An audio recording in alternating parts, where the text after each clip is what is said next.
करत फिरै सब लोग, तां कारण व्यापै बहु सोग।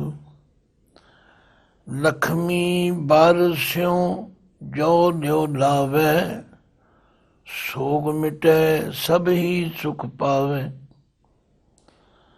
खखा खिरत खपत गए केते, खिरत खपत अजहू न चेते। अब जग जान जो मना रह, जां का बिछुरा तां थिर लह। 52 अखर जोरे आन, सकिया न अखर एक पछान। सत का शब्द कबीरा कह, पंडित होए सो अन भय रह। पंडित लोगा को व्यवहार, ज्ञानवंत को तत् विचार। जाकै जी जैसी बुध होई, कह कबीर जानेगा सोई। वाहिगुरु जी का खालसा, वाहिगुरु जी की फतेह। भगत कबीर जी ਅਖੀਰਲੇ ਸ਼ਬਦਾਂ ਵਿੱਚ ਇਸ ਬਾਣੀ ਦੀ ਸੰਪੂਰਨਤਾ ਵੱਲ ਜਾਂਦੇ ਹਾਂ, ਨਿਚੋੜ ਕੱਢਦੇ ਹਾਂ ਕਿ ਇਹ ਸਾਰੇ ਸੰਸਾਰ ਦੇ ਲੋਕ ਕਿਉਂ ਨਹੀਂ ਪਰਮਾਤਮਾ ਵੱਲ ਆਉਂਦੇ। ਭਗਤ ਜੀ ਕਹਿੰਦੇ ਨੇ ਉਸ ਦਾ ਕਾਰਨ ਹੈ ਕਿ ਲਿਉ ਲਿਉ ਕਰਤ ਫਿਰੈ ਸਭ ਲੋਗ। ਸਭ ਲੋਕ ਇੱਕ ਕਲੈਕਟਿਵ ਨਾਊਨ ਹੈ। ਸਭ ਲੋਕ ਜਦੋਂ ਸ਼ਬਦ ਵਰਤਿਆ ਜਾਂਦਾ ਹੈ ਤਾਂ ਉਹਦੇ ਵਿੱਚ ਆਮ ਸਮੂਹ ਦੀ ਗਿਣਤੀ ਆ ਜਾਂਦੀ। ਲੋਕ ਦੇ ਗੱਗੇ ਨੂੰ ਭਾਵੇਂ ਔਂਕੜ ਹੈ ਪਰ ਇੱਕ ਕਲੈਕਟਿਵ ਨਾਊਨ ਹੈ। ਜਿਵੇਂ ਜਗ ਸ਼ਬਦ ਅਸੀਂ ਵਰਤਦੇ ਹਾਂ, ਜਗ ਦੇ ਗੱਗੇ ਨੂੰ ਔਂਕੜ ਹੈ, ਉਹਦੇ ਵਿੱਚ ਜਗਤ ਸਾਰੇ ਸੰਸਾਰ ਦੀ ਗੱਲ ਆ ਜਾਂਦੀ। ਇਸੇ ਤਰ੍ਹਾਂ ਸਭ ਲੋਕ, ਸਾਰੀ ਲੁਕਾਈ, ਸਭ ਦੁਨੀਆ ਇੱਕੋ ਹੀ ਗੱਲ ਦੇ ਪਿੱਛੇ ਲੱਗੀ ਹੋਈ ਹੈ। ਲਿਉ ਲਿਉ ਕਰਤ ਫਿਰੈ ਸਭ ਲੋਕ, ਲੈ ਲਵਾਂ ਲੈ ਲਵਾਂ ਲੈ ਲਵਾਂ। ਹਰ ਇੱਕ ਦੀ ਅਰਦਾਸ, ਹਰ ਇੱਕ ਦੀ ਇੱਛਾ, ਹਰ ਇੱਕ ਦੀ ਮੰਗ ਇਹੋ ਹੀ ਹੈ ਕਿ ਮੈਂ ਵੱਧ ਤੋਂ ਵੱਧ ਮਾਇਆ ਪ੍ਰਾਪਤ ਕਰਾਂ। ਅੱਜ ਵੀ ਪਾਵਨ ਸ਼ਬਦ ਰਾਹੀਂ ਗੁਰੂ ਰਾਮਦਾਸ ਜੀ ਫਰਮਾ ਰਹੇ ਸਨ ਕਿ ਬੜੇ ਬੜੇ ਰਾਜਨ ਅਰ ਭੂਮਨ, ਤਾਕੀ ਤ੍ਰਿਸ਼ਨ ਨ ਬੂਝੀ। ਆਖਿਆ ਬੜੇ ਬੜੇ ਰਾਜੇ, ਬੜੇ ਬੜੇ ਭੂਮੀਪਤੀ ਜੋ ਹਨ, ਕਿਸੇ ਦੀ ਤ੍ਰਿਸ਼ਨਾ ਨਹੀਂ ਬੁਝੀ, ਸਭ ਅੱਗੇ ਤੋਂ ਅੱਗੇ ਵੱਧ ਰਹੇ। ਬੜੇ ਬੜੇ ਰਾਜਨ ਅਰ ਭੂਮਨ, ਤਾਕੀ ਤ੍ਰਿਸ਼ਨ ਨ ਬੂਝੀ। ਕਿਸੇ ਦੀ ਤ੍ਰਿਸ਼ਨਾ ਨਹੀਂ ਬੁਝੀ। ਲਪਟ ਰਹੇ ਮਾਇਆ ਰੰਗ ਕਾਰਨ, ਮਾਇਆ ਵਾਸਤੇ ਸਭ ਲਪਟ ਰਹੇ। ਵਿਖਿਆ ਮੈਂ ਕਿਨਹੀ ਤ੍ਰਿਪਤ ਨ ਪਾਈ, ਜਿਉ ਪਾਵਕ ਈਂਧਨ ਨਹੀਂ ਧਰਾਪੈ, ਬਿਨ ਹਰ ਕਹਾਂ ਅਘਾਈ। ਜਿਹਨੂੰ ਪੁੱਛ ਲਓ ਸਭ ਇਹੋ ਹੀ ਕਹਿ ਰਹੇ। ਸੁਖਮਨੀ ਸਾਹਿਬ ਵਿੱਚ ਗੁਰੂ ਅਰਜਨ ਦੇਵ ਪਾਤਸ਼ਾਹ ਨੇ ਵੀ ਫਰਮਾਇਆ, ਸਾਹਸ ਖਟੇ ਲਖ ਕੋ ਉਠ ਧਾਵੈ, ਤ੍ਰਿਪਤ ਨ ਆਵੈ ਮਾਇਆ ਪਾਛੈ ਪਾਵੈ। ਅਨਗ ਭੋਗ ਵਿਖਿਆ ਕੇ ਕਰੈ, ਨਾ ਤ੍ਰਿਪਤਾਵੈ ਖਪ ਖਪ ਮਰੈ। ਬਿਨਾ ਸੰਤੋਖ ਨਹੀਂ ਕੋ ਰਾਜੈ, ਸੁਪਨ ਮਨੋਰਥ ਬਿਰਥੇ ਸਭ ਕਾਜੈ। ਜਿਵੇਂ ਸਫਲ ਹਕੀਮ, ਡਾਕਟਰ ਬਿਮਾਰੀ ਦਾ ਕਾਰਨ ਲੱਭਦਾ, ਇਹ ਬਿਮਾਰੀ ਹੈ ਕਿਉਂ? ਉਹ ਬਿਮਾਰੀ ਇਹ ਹੈ ਕਾਰਨ ਕਿ ਹਰ ਕੋਈ ਵੱਧ ਤੋਂ ਵੱਧ ਚਾਹੁੰਦਾ। ਸੰਤੁਸ਼ਟੀ ਕਿਸੇ ਦੇ ਪੱਲੇ ਹੈ ਨਹੀਂ।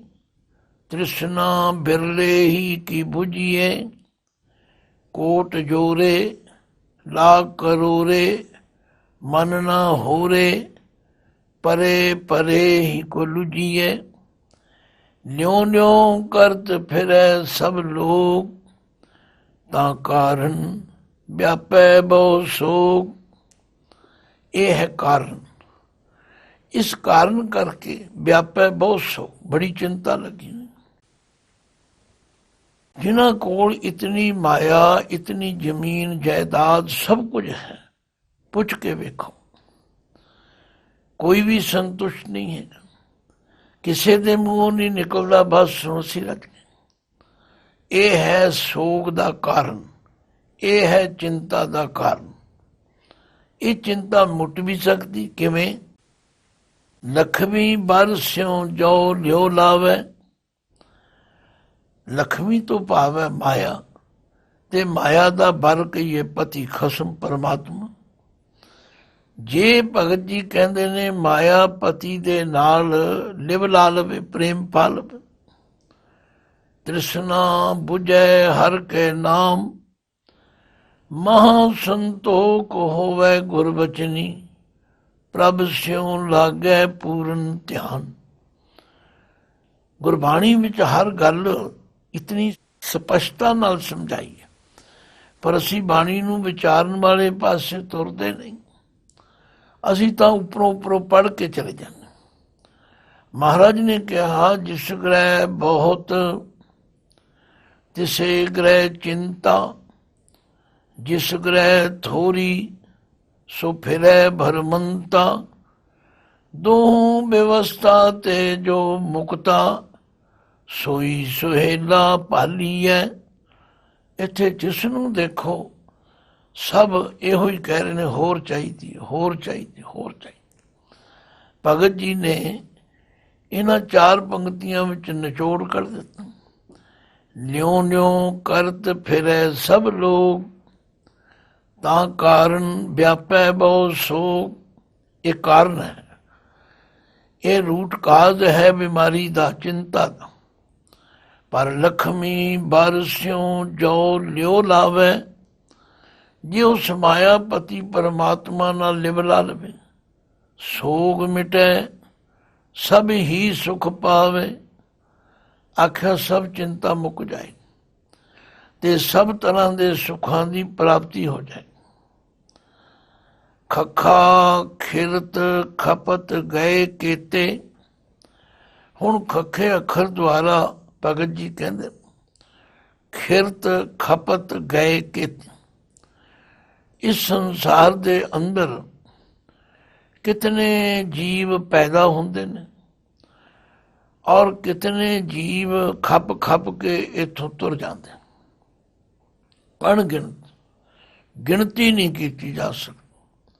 ਖੱਖਾ ਖਿਰਤ ਖਪਤ ਗਏ ਕੇਤੇ। ਕੇਤੇ ਤੋਂ ਮਤਲਬ ਹੈ ਕਿਤਨੇ। ਇਸ ਰਸਤੇ ਤੇ ਕਿਤਨੇ ਲੋਕ ਆਏ ਤੇ ਕਿਤਨੇ ਲੋਕ ਚਲੇ। ਖਿਰਤ ਖਪਤ ਅਜੂ ਨਾ ਚੇਤੇ। ਆ ਵੀ ਰਹੇ ਨੇ, ਜਾ ਵੀ ਰਹੇ ਤੇ ਖਪ ਖਪ ਕੇ ਮਰ ਵੀ ਰਹੇ ਨੇ, ਪਰ ਹਾਲੀ ਵੀ ਕੋਈ ਪਰਮਾਤਮਾ ਵੱਲ ਧਿਆਨ ਨਹੀਂ ਕਰਦਾ। ਇਸੇ ਲਈ ਬਾਣੀ ਵਿੱਚ ਪਾਤਸ਼ਾਹ ਨੇ ਫਰਮਾਇਆ, ਰਹਿਣ ਨ ਪਾਵੇਂ ਸੁਰ ਨਰ ਦੇਵਾ, ਊਠ ਸਿਧਾਰੇ ਕਰ ਮੁਨ ਜਨ ਸੇਵਾ। ਜੀਵਤ ਪੇਖੇ ਜਿਨੀ ਹਰ ਹਰ ਧਿਆਇਆ, ਸਾਧ ਸੰਗ ਤਿਨੀ ਦਰਸ਼ਨ ਪਾਇਆ।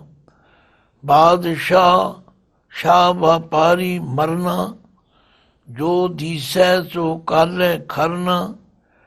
ਕੂੜੇ ਮੋਹ ਲਪਟ ਲਪਟਾਨਾ, ਛੋੜ ਚਲਿਆ ਤਾਂ ਫਿਰ ਪਛਤਾਨਾ। ਹੇ ਦਾਤਾਰ ਕਿਰਪਾ ਕਰੋ, ਕਿਰਪਾ ਨਿਧਾਨ ਨਾਨਕ ਕੋ ਕਰੋ ਦਾਤ। ਨਾਮ ਤੇਰਾ ਜਪੀ ਦਿਨ ਰਾਤ। ਭਗਤ ਜੀ ਕਹਿੰਦੇ ਨੇ ਹਾਲੀ ਵੀ ਕੁਝ ਨਹੀਂ ਵਿਗੜੇ। ਆਏ ਤਾਂ ਬੜੇ, ਚਲੇ ਤਾਂ ਬੜੇ ਨੇ, ਗਿਣਤੀ ਨਹੀਂ ਕੀਤੀ ਜਾ ਸਕਦੀ। ਰਾਮ ਗਇਓ ਰਾਵਣ ਗਇਓ, ਜਾ ਕੋ ਬਹੁ ਪਰਵਾਰ। ਕਉ ਨਾਨਕ ਥਿਰ ਕਛ ਨਹੀਂ, ਸੁਪਨੇ ਜਿਉ ਸੰਸਾਰ। ਖੱਖਾ ਖਿਰਤ ਖਪਤ ਗਏ ਕੇਤੇ।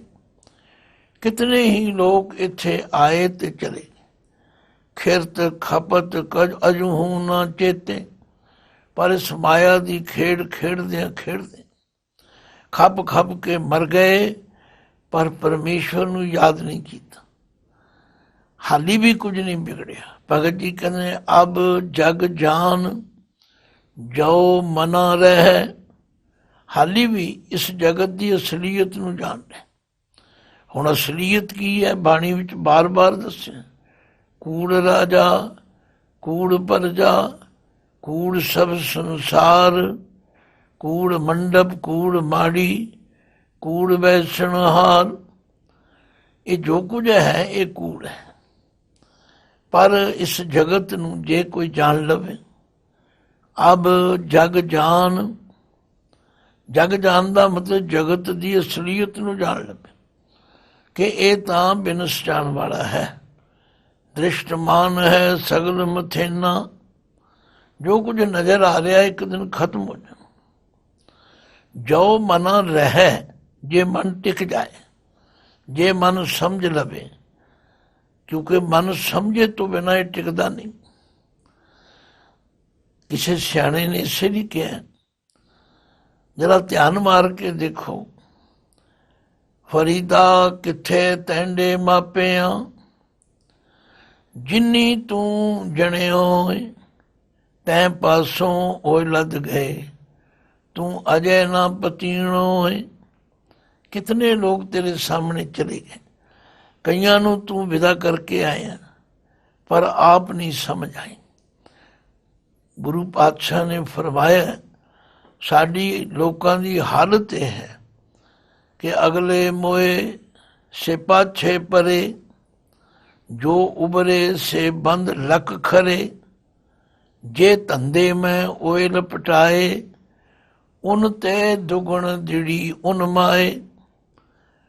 पर हाली भी कहते हैं कुछ नहीं बिगड़िया जे ये जान लवे। अब जग जान जो मना रहे, जे ये मन टिक जाए, जां का बिछुरा तां थिर लह। जिस परमात्मा तो विछुड़िया है, बस ਉਹਦੇ ਨਾਲ ਇੱਕ ਮਿਕ ਹੋ ਕੇ ਟਿਕ ਜਾਏ। सूरज किरण मिले जल का जल हुआ राम, ज्योति ज्योत रली संपूर्ण थी आराम। तो इन्ना कुछ कह के हुण भगत जी इस बाणी की समाप्ति करते। कहते 52 अखर जोरे आन, ये जिहड़े देवनागरी दे 52 अखर कहे जाते हैं, इन्हां अखरां दे आधार ते कितनियां पुस्तकां लिखियां गईयां, कितने ग्रंथ लिखे गए। 4 भेद हन, 18 पुराण हन, खट शास्त्र हन, 9 उपनिषद हन, 27 सिमरतियां हन। 52 अखर जोरे आन। इन्हां सारे अखरां नूं वरत के, इन्हां नूं इस्तेमाल करके पुस्तकां लिख दित्तियां। ये पुस्तकां कितनियां हन, गड्ढे भरे जा सकते। इससे गुरु नानक पातशाह ने कहा, पढ़ पढ़ गड्डी लदी है। गद्दियां लद लियां पढ़ पढ़ के। कितने ग्रंथ लिखे गए, कितने ग्रंथ पढ़ रहे, कितने इकट्ठे कर रहे। पढ़ पढ़ गड्डी लदी है, पढ़ पढ़ गड्डी है खात, पढ़िए जेते बरस बरस, पढ़िए जेते मास, पढ़िए जेती आरजा, पढ़िए जेते सास। नानक लिखे एक गल, होर होमै चखना झाक। जिहड़ी गल समझनी सी वो समझी नहीं। 52 अखर जोरे आन। इन्हां अखरां नूं तरतीब दे के, इन्हां अखरां नूं लिख लिख के इन्ने वड्डे ग्रंथ लिखे। सकिया ना अखर एक पहचान। कई प्रेमी इसनूं अखर ही बोलते हैं, पर कुछ दी राय कि इसनूं अखर बोलो। वो परमात्मा जिहड़ा कदे नाश नहीं हुंदा, ਉਹਦੀ पछाण फिर भी नहीं आई। पंडित भी बन गए, ज्ञानी भी बन गए, ਆਪਣੇ ਨਾਲ ਕਈ ਡਿਗਰੀਆਂ ਵੀ ਲਾ ਲਈਆਂ, ਪਰ ਉਸ ਪਰਮਾਤਮਾ ਨੂੰ ਜਿਹੜਾ ਕਿ ਅੱਖਰ ਹੈ ਤਥਾ ਉਸਦੇ ਨਾਮ ਦਾ ਅੱਖਰ ਨਹੀਂ ਪਛਾਣ ਸਕੇ। ਬਾਵਨ ਅੱਖਰ ਜੋਰੇ ਆਨ, ਸਕਿਆ ਨਾ ਅੱਖਰ ਏਕ ਪਛਾਣ। ਸਤ ਕਾ ਸ਼ਬਦ ਕਬੀਰਾ ਕਹਿ। ਕਬੀਰ ਜੀ ਕਹਿੰਦੇ ਨੇ ਮੈਂ ਸੱਚੀ ਗੱਲ ਕਹਿ ਰਿਹਾ ਹਾਂ। ਭਾਈ ਕਿਸੇ ਨੂੰ ਚੰਗਾ ਲੱਗੇ, ਕਿਸੇ ਨੂੰ ਮਾੜਾ ਲੱਗੇ, ਪੰਡਿਤ ਹੋਏ ਸੋ ਅੰਨ ਪੈ ਰਿਹਾ ਹੈ। ਅਸਲ ਵਿਦਵਾਨ ਉਹ ਹੈ, ਅਸਲ ਪੰਡਿਤ ਉਹ ਹੈ ਜਿਸ ਨੂੰ ਅਨੁਭਵ ਹੋ ਜਾਏ, ਜਿਸ ਨੂੰ ਗਿਆਨ ਹੋ ਜਾਏ। ਇਹ ਠੀਕ ਹੈ ਕਿ ਪੰਡਿਤ ਸ਼ਬਦ ਬੜਾ ਸਤਿਕਾਰਯੋਗ ਹੈ, ਪਰ ਜੇ ਉਸ ਨੂੰ ਗਿਆਨ ਨਹੀਂ ਹੈਗਾ ਉਹ ਕਾਹਦਾ ਪੰਡਿਤ। ਇਸੇ ਲਈ ਬਾਣੀ ਵਿੱਚ ਲਿਖਿਆ ਪਾਤਸ਼ਾਹ ਨੇ, ਸੋ ਪੰਡਿਤ ਜੋ ਮਨ ਪਰਬੋਧੇ, ਰਾਮ ਨਾਮ ਆਤਮ ਰਸ ਸੋਧੇ। ਰਾਮ ਨਾਮ ਸਾਰ ਰਸ ਪੀਵੈ, ਉਸ ਪੰਡਿਤ ਕੈ ਉਪਦੇਸ਼ ਜਗ ਜੀਵੈ। ਹਰ ਕੀ ਕਥਾ ਹਿਰਦੈ ਬਸਾਵੈ, ਸੋ ਪੰਡਿਤ ਫਿਰ ਜੋਨ ਨਾ ਆਵੈ। ਆਖਿਆ ਉਹ ਹੈ ਅਸਲ ਪੰਡਿਤ। ਤੇ ਜਿਸ ਪੰਡਿਤ ਨੇ ਆਪਣੇ ਮਨ ਨੂੰ ਪ੍ਰਬੋਧ ਲਿਆ, ਜਿਸ ਪੰਡਿਤ ਨੂੰ ਗਿਆਨ ਹੋ ਗਿਆ, ਫਿਰ ਉਹ ਪੰਡਿਤ ਕੈਸਾ ਹੈ? ਚੌ ਵਰਨਾ ਕੋ ਦੇ ਉਪਦੇਸ਼, ਨਾਨਕ ਉਸ ਪੰਡਿਤ ਕੋ ਸਦਾ ਆਦੇਸ਼। ਸਤ ਕਾ ਸ਼ਬਦ ਕਬੀਰਾ ਕਹਿ, ਪੰਡਿਤ ਹੋਏ ਸੋ ਅੰਨ ਪੈ ਰਹਿ। ਕਬੀਰ ਜੀ ਕਹਿੰਦੇ ਨੇ ਜਿਹੜਾ ਉਸ ਪਰਮਾਤਮਾ ਦੀ ਸਿਫਤ ਸਲਾਹ ਦਾ ਸ਼ਬਦ ਹੈ, ਜਿਵੇਂ ਗੁਰੂ ਨਾਨਕ ਪਾਤਸ਼ਾਹ ਨੇ ਜਪਜੀ ਸਾਹਿਬ 'ਚ ਕਿਹਾ, ਜਿਸ ਨੂੰ ਬਖਸ਼ੇ ਸਿਫਤ ਸਲਾਹ, ਨਾਨਕ ਪਾਤਸ਼ਾਹੀ ਪਾਤਸ਼ਾਹ। ਸਤ ਕਾ ਸ਼ਬਦ ਕਬੀਰਾ ਕਹਿ, ਪੰਡਿਤ ਹੋਏ ਸੋ ਅੰਨ ਭੈ ਰਹਿ। ਜਿਹੜਾ ਅਸਲੀ ਵਿਦਵਾਨ ਹੈ, ਜਿਸ ਨੇ ਅਸਲੀਅਤ ਨੂੰ ਸਮਝ ਲਿਆ, ਉਹ ਅੰਨ ਭੈ ਰਹਿ। ਅੰਨ ਭੈ ਦਾ ਮਤਲਬ ਉਸ ਨੂੰ ਅਨੁਭਵ ਹੋ ਜਾਂਦਾ, ਉਹ ਟਿਕਿਆ ਰਹਿੰਦਾ, ਉਹ ਗਿਆਨ ਅਵਸਥਾ ਵਿੱਚੋਂ ਕਦੇ ਭਟਕਦਾ ਨਹੀਂ। ਨਹੀਂ ਤੇ ਆਮ ਤੌਰ ਤੇ ਜੋ ਅਸੀਂ ਦੇਖ ਰਹੇ ਹਾਂ, ਪੰਡਿਤ ਲੋਗਾ ਕੋ ਵਿਵਹਾਰ। ਹੁਣ ਇੱਥੇ ਪੰਡਿਤ ਤੱਤਾ ਮੁਕਤਾ ਹੈ, ਬਹੁਵਚਨ ਹੈ। ਪੰਡਿਤ ਲੋਗਾ ਕੋ ਵਿਵਹਾਰ, ਪੰਡਤਾਂ ਨੇ ਇਹਨੂੰ ਧੰਦਾ ਬਣਾ ਲਿਆ, ਗਿਆਨੀਆਂ ਨੇ ਇਸ ਨੂੰ ਧੰਦਾ ਬਣਾ ਲਿਆ, ਔਰ ਧੰਦੇ ਦੇ ਤੌਰ ਤੇ ਗੱਲਾਂ ਬਣਾ ਬਣਾ ਕੇ ਕਥਾ ਕਰਦੇ ਹਨ, ਸਮਝਾਉਂਦੇ ਹਨ, ਉਪਦੇਸ਼ ਕਰਦੇ ਹਨ। ਪਰ ਜੇ ਉਹ ਆਪ ਇਸ 'ਤੇ ਅਮਲ ਨਹੀਂ ਕਰਦੇ, ਭਗਤ ਜੀ ਕਹਿੰਦੇ ਨੇ ਉਹ ਕਾਹਦੇ ਪੰਡਿਤ ਨੇ। ਮੈਂ ਤੇ ਇਹੋ ਜਿਹੇ ਪੰਡਤਾਂ ਤੋਂ ਦੂਰ ਹੀ ਜਾਣਾ।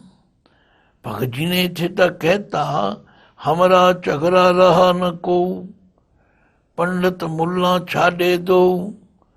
ਪੰਡਿਤ ਮੁੱਲਾ ਜੋ ਲਿਖ ਦਿਆ, ਛਾੜ ਚਲੇ ਹਮ ਕਛੂ ਨ ਲਿਆ। ਕਹਿੰਦੇ ਅਸੀਂ ਤਾਂ ਉਸ ਨੂੰ ਪੰਡਿਤ, ਉਸ ਨੂੰ ਬ੍ਰਾਹਮਣ ਮੰਨਦੇ ਹਾਂ ਜਿਹੜਾ ਬ੍ਰਹਮ ਦੀ ਵਿਚਾਰ ਕਰੇ, ਜਿਸ ਨੂੰ ਅਨੁਭਵ ਗਿਆਨ ਹੋਵੇ। ਸਤ ਕਾ ਸ਼ਬਦ ਕਬੀਰਾ ਕਹਿ, ਪੰਡਿਤ ਹੋਏ ਸੋ ਅੰਨ ਭੈ ਰਹਿ। ਨਹੀਂ ਤੇ ਪੰਡਿਤ ਲੋਕਾਂ ਕੋ ਵਿਵਹਾਰ, ਇਹ ਪੰਡਿਤ ਲੋਕਾਂ ਨੇ ਧੰਦਾ ਬਣਾ ਲਿਆ। ਗ੍ਰੰਥ ਖੋਲ੍ਹਣੇ, ਪੋਥੀਆਂ ਖੋਲ੍ਹਣੀਆਂ, ਔਰ ਲੋਕਾਂ ਨੂੰ ਭਰਮ ਪਾਉਣੇ, ਲੋਕਾਂ ਨੂੰ ਵਹਿਮ ਪੈਦਾ ਕਰਦੇ ਨੇ। ਤੁਸੀਂ ਆਹ ਕੀਤਾ, ਤੁਸੀਂ ਉਹ ਕਰੋ। ਮੈਂ ਆਪਣੇ ਜੀਵਨ ਵਿੱਚ ਕਈ ਵਾਰੀ ਸੋਚਿਆ ਕਰਦਾ, ਕੋਈ ਸਮਾਂ ਸੀ ਕਿ ਸਨਾਤਨ ਮਤ ਨੂੰ ਮੰਨਣ ਵਾਲੇ ਲੋਕਾਂ ਦਾ ਵਿਆਹ ਸ਼ਾਦੀਆਂ ਅਮੂਮਨ ਰਾਤ ਨੂੰ ਹੁੰਦੀਆਂ ਸੀ, ਪਰ ਹੁਣ ਸਾਰੀਆਂ ਹੀ ਦਿਨੇ ਹੁੰਦੀਆਂ ਨੇ। ਹੁਣ ਸਾਰੇ ਸ਼ੁਭ ਲਗਨ ਸ਼ਗਨ ਹੋਣ ਲੱਗ ਪਏ। ਮੈਂ ਹੈਰਾਨ ਹਾਂ, ਇਹ ਕਿਉਂ ਐਡੀ ਵੱਡੀ ਤਬਦੀਲੀ ਹੋਈ? ਬਸ ਹੁਣ ਲੋਕਾਂ ਨੂੰ ਖੁਸ਼ ਕਰਨਾ। ਤੋ ਭਗਤ ਜੀ ਕਹਿੰਦੇ ਨੇ ਮੈਨੂੰ ਤੇ ਸਮਝ ਆਈ ਹੈ, ਪੰਡਿਤ ਲੋਕਾਂ ਕੋ ਵਿਵਹਾਰ, ਇਹ ਲੋਕਾਂ ਨੇ ਵਿਵਹਾਰ ਧੰਦਾ ਬਣਾ ਲਿਆ। ਗ੍ਰੰਥ ਲਿਖਣੇ, ਗ੍ਰੰਥ ਪੜ੍ਹਨੇ, ਗ੍ਰੰਥ ਸੁਣਨੇ ਸੁਣਾਉਣੇ, ਜੇ ਉਹਦੇ ਵਿੱਚੋਂ ਧਰਮ ਦੀ ਗੱਲ, ਕੋਈ ਗਿਆਨ ਦੀ ਗੱਲ ਨਹੀਂ ਲਈ, ਫਿਰ ਗਿਆਨਵੰਤ ਕੋ ਤਤ ਵਿਚਾਰ। ਪਰ ਜਿਹੜਾ ਗਿਆਨਵਾਨ ਹੈ ਉਹ ਹਮੇਸ਼ਾ ਤਤ ਦੀ ਵਿਚਾਰ ਕਰਦਾ। ਇਸੇ ਲਈ ਭਗਤ ਜੀ ਨੂੰ ਕਹਿਣਾ ਪਿਆ, ਕਿਆ ਪੜ੍ਹੀਏ ਕਿਆ ਗੁਣੀਏ, ਕਿਆ ਵੇਦ ਪੁਰਾਨਾ ਸੁਣੀਏ, ਪੜ੍ਹੇ ਸੁਣੇ ਕਿਆ ਹੋਈ, ਜੋ ਸਹਿਜ ਨ ਮਿਲਿਓ ਸੋਈ, ਹਰ ਕਾ ਨਾਮ ਨ ਜਪਸ ਗਵਾਰਾ, ਕਿਆ ਸੋਚੈ ਬਾਰੰਗ ਬਾਰਾ। ਆਖਿਆ ਕੀ ਪੜ੍ਹਨ ਦਾ ਲਾਭ, ਕੀ ਵਿਚਾਰ ਕਰਨ ਦਾ ਲਾਭ। ਜੇ ਤੂੰ ਪਰਮਾਤਮਾ ਦਾ ਨਾਮ ਹੀ ਨਹੀਂ ਜਪਦਾ ਤੋ ਗਿਆਨਵੰਤ ਕੋ ਤਤ ਵਿਚਾਰ। ਫਿਰ ਅਖੀਰ 'ਚ ਭਗਤ ਜੀ ਕਹਿੰਦੇ ਨੇ ਭਈ ਨਾ ਇਹਨਾਂ ਅੱਖਰਾਂ ਦਾ ਦੋਸ਼, ਨਾ ਇਹਨਾਂ ਗ੍ਰੰਥਾਂ ਦਾ ਦੋਸ਼, ਜਾ ਕੇ ਜੀ ਜੈਸੀ ਬੁੱਧ ਹੋਈ। ਜਾ ਕੇ ਜਿਸ ਦੇ ਅੰਦਰ ਜਿਹੋ ਜੀ ਬੁੱਧੀ। ਦੇਖੋ ਬਾਣੀ ਬੜੀ ਉੱਤਮ ਹੈ।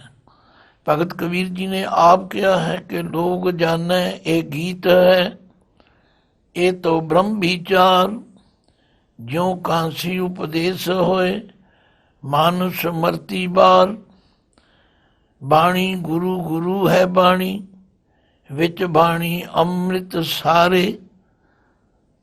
ਪਰ ਹੁੰਦਾ ਕੀ ਹੈ, ਲੋਕ ਆਪਣੀ ਆਪਣੀ ਭਾਵਨਾ ਦੇ ਮੁਤਾਬਕ ਬਾਣੀ ਨੂੰ ਵਰਤਦੇ ਹਨ, ਉਹਦੇ ਅਰਥ ਵੀ ਆਪਣੇ ਸਵਾਰਥ ਦੀ ਬਿਰਤੀ ਨਾਲ ਬਣਾਉਂਦੇ ਨੇ। ਤੋ ਕਬੀਰ ਜੀ ਕਹਿੰਦੇ ਨੇ ਪਰਮਾਤਮਾ ਤੇ ਸਤ ਹੈ ਔਰ ਹਰ ਕਾਲ ਵਿੱਚ ਸਤ ਰਹੇਗਾ। ਪਰ ਜਾ ਕੇ ਜੀ ਜੈਸੀ ਬੁੱਧ ਹੋਈ, ਜਿਸ ਦੇ ਅੰਦਰ ਜਿਹੋ ਜੀ ਭਾਵਨਾ ਹੈ, ਕਹਿ ਕਬੀਰ ਜਾਣੇਗਾ ਸੋਈ। ਕਬੀਰ ਜੀ ਕਹਿੰਦੇ ਹਨ ਉਹੀ ਅਸਲੀਅਤ ਨੂੰ ਜਾਣੇਗਾ ਜਿਹਦੇ ਅੰਦਰ ਸੱਚੀ ਸੁੱਚੀ ਭਾਵਨਾ ਹੋਵੇ। ਆਓ ਬਾਣੀ ਦੀ ਵਿਚਾਰ ਵੀ ਕਰੀਏ ਤੇ ਬਾਣੀ ਦੇ ਅਨੁਸਾਰ ਆਪਣੇ ਜੀਵਨ ਨੂੰ ਢਾਲੀਏ, ਕਿਉਂਕਿ ਗੁਰਬਾਣੀ ਵਿੱਚ ਕੋਈ ਭਰਮ ਭੁਲੇਖਾ ਨਹੀਂ ਛੱਡਿਆ। ਆਖਿਆ ਸੇਵਕ ਸਿੱਖ ਪੂਜਣ ਸਭ ਆਵੇਂ, ਸਭ ਗਾਵੇਂ ਹਰ ਹਰ ਊਤਮ ਬਾਣੀ। ਗਾਵਿਆ ਸੁਣਿਆ ਤਿਨ ਕਾ ਹਰ ਥਾਏ ਪਾਵੇ, ਜਿਨ ਸਤਿਗੁਰ ਕੀ ਆਗਿਆ ਸਤ ਸਤ ਕਰ ਮਾਨੀ। ਜਿਹੜੇ ਗੁਰੂ ਕੇ ਬਚਨਾਂ ਦੀ ਬਾਣੀ ਦੀ ਵਿਚਾਰ ਕਰਕੇ ਉਹਦੇ ਅਨੁਸਾਰ ਆਪਣੇ ਜੀਵਨ ਨੂੰ ਢਾਲ ਲੈਣਗੇ, ਉਹਨਾਂ ਨੂੰ ਭਾਈ ਤਤਵ ਗਿਆਨ ਦੀ ਪ੍ਰਾਪਤੀ ਹੋਵੇਗੀ, ਉਹਨਾਂ ਦੀ ਭਟਕਣਾ ਮੁੱਕ ਜਾਏਗੀ ਔਰ ਉਹ ਪਰਮਾਤਮਾ ਨਾਲ ਇੱਕ ਮਿਕ ਹੋ ਕੇ ਲੋਕ ਸੁਖੀਏ ਪਰ ਲੋਕ ਸੁਹੇਲੇ, ਨਾਨਕ ਹਰ ਪ੍ਰਭ ਆਪੇ ਮੇਲੇ ਦੀ ਅਵਸਥਾ ਨੂੰ ਪ੍ਰਾਪਤ ਹੋ ਜਾਣਗੇ। ਵਾਹਿਗੁਰੂ ਜੀ ਕਾ ਖਾਲਸਾ, ਵਾਹਿਗੁਰੂ ਜੀ ਕੀ ਫਤਿਹ।